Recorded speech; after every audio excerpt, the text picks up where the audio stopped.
for our house. When I moved here, the building was very nice, but now it's just falling apart. I had the leak in 2015. And they realised it was coming from the cupboard in the corridor. It affected the whole of my bathroom.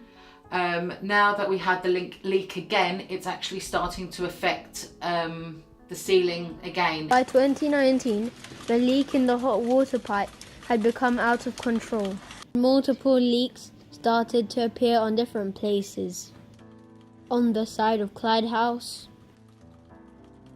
on the balconies, and in the water meter cupboards. Every floor was affected, even the Sainsbury's downstairs. We are setting up a resident association and making this documentary. A documentary made by the residents for the residents. These are our stories.